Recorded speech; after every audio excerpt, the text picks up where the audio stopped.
Welcome to Conversations. The Madhya Pradesh High Court on Thursday asked why it took the Union Government nearly 5 decades to realize that an internationally renowned organization like the Rashtriya Swayamsevak Sangh was wrongly placed in the list of organizations banned for government employees. At the same time, the Union Government also lifted the ban through the ban on government servants from participating in the activities of the Rashtriya Swayamsevak Sangh. Now the question obviously would come as to why did it take so long? This happened actually after the Lok Sabha polls, in which the BJP did badly. The order issued by the Government Department of Personnel and Training removed the mention of the Sangh from the official memorandums. But then the question is, why did it take so long? In fact, I have the same question to ask. Why did it take so long to lift this ridiculous ban on the Rashtriya Swayamsevak Sangh? For that and to understand it a bit more, let's go back into a bit of history. The Rashtriya Swayamsevak Sangh was formed in 1925 by a former congressman, Dr. Keshavrao Baliram Hedgewar, and has been banned thrice since its inception. The RSS was banned in 1948, 1975 and 1992, which were momentous points in India's history. In January 1948, Mohandas Karamchand Gandhi was assassinated by Nathuram Godse. Following the assassination, many prominent leaders of Rashtriya Swayamsevak Sangh were arrested, and the RSS itself as an organization was banned on 4th of February 1948. It all began with the arrest of the RSS chief, the then RSS chief, M.S. Golwalkar, after Mohanchand Karamchand Gandhi's assassination. On 4th of February 1948, the government banned the RSS, alleging that contrary to the professed ideals, the Rashtriya Swayamsevak Sangh members had carried out violent activities, collected illicit weapons, and exhorted people to violence. That is what the government of the day had to say then. Rejecting the allegations but respecting the law, M.S. Golwalkar suspended the work of the Rashtriya Swayamsevak Sangh. 6 months later, he was released but interned in Nagpur. On August 11th, he wrote to Pandit Jawaharlal Nehru, the then Prime Minister, that despite the hasty and unbalanced action against the Rashtriya Swayamsevak Sangh by those in the highest authority, he offered to cooperate with them as times were critical then.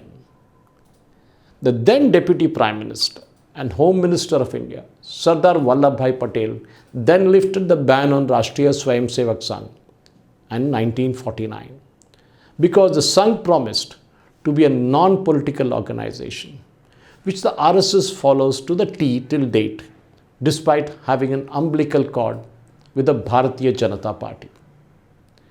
In 1975, the activities of the RSS were curtailed when the emergency was imposed by the then Prime Minister, Srimati Indira Gandhi. In 1992, the RSS was banned after the demolition of the Babri structure, which triggered protests from across the country. The then Prime Minister, P.V. Narasimha Rao, also imposed a ban on Vishwa Hindu Parishad, Bajrang Dal, and a bid to placate the Muslim vote bank, he also banned the Jamaat-e-Islami and the Students Islamic. Of course, the entire thing happened because the Muslims had to be pleased, so he banned the VHP and the Bajrang Dal, and to balance it all, he balanced Jamaat-e-Islami and the Student Islamic Movement of India, SIMI, which still continues to be banned. But the other bans could not stand the legal scrutiny. In the recent past, the ban on the Popular Front of India for its links to the terror activities triggered retorts from leaders including Lalu Prasad Yadav, Karnataka Chief Minister Siddaramaiah, who pointed fingers at the Rashtriya Swayamsevak Sangh. Let's now come back to the case that happened in the Madhya Pradesh High Court. What did the court actually say? Because that forms an important part of my speech or my talk today. The High Court's remark came in while it disposed of a writ petition of a retired central government employee, whose name was Purushottam Gupta, who challenged the Central Civil Services Conduct Rule as well as the memorandum of the centre that prevented participation of government employees in the activities of the Rashtriya Swayamsevak Sangh. Now, he naturally had a case, and he had a very, very strong case. The Madhya Pradesh High Court was aghast with the fact that it took 50 long years for the centre to realize its mistake, to acknowledge that an error was made in putting this internationally renowned organization as a court called the RSS and putting it wrongly amongst the banned organizations, and that the removal thereof from is quintessential. The aspirations of government employees of serving the RSS or its sister organization and the country in many ways was therefore diminished by those 5 decades long ban. The court held, while it's true that the RSS also has many sister organizations, they also came under the ban, and the court said they do admirable work.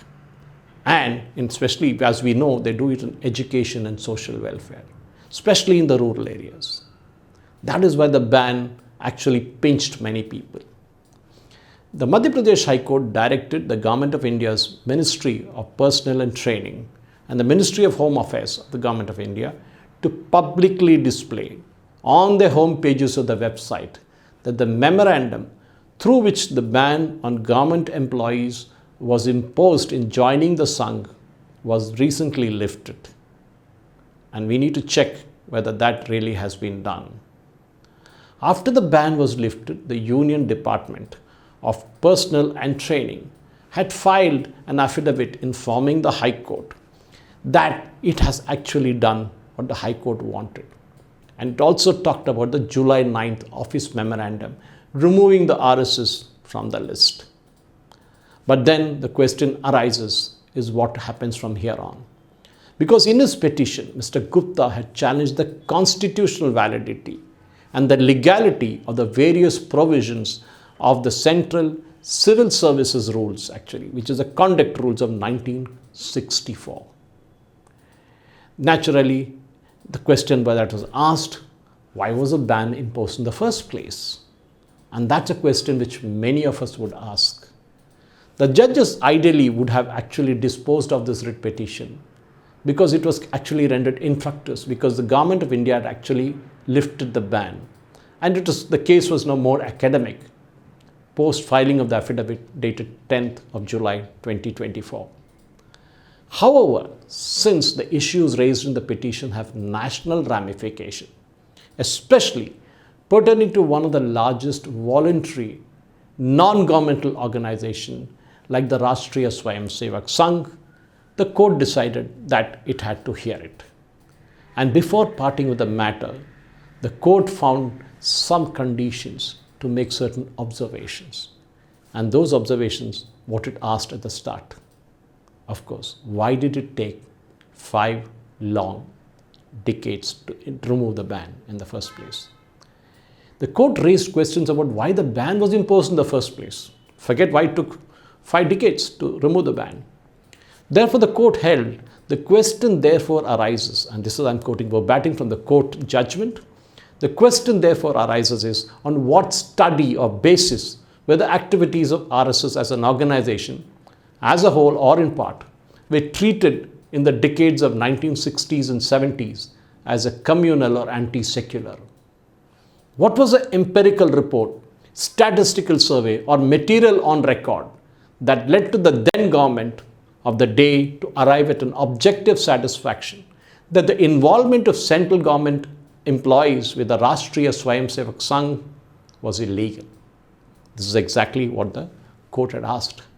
The court also wondered why the subsidiary non-political organizations of the RSS also faced a similar treatment, especially considering that they do extremely good work in the rural areas. Of course, those are my words. After all, while the BJP may have repaired its fences with the RSS after the 2024 Lok Sabha debacle, the Congress and members of the dotted alliance are fuming with anger.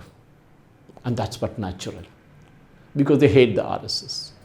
But the BJP has done a masterstroke, and the Madhya Pradesh High Court judgment has helped. Thank you for watching. Jai Hind.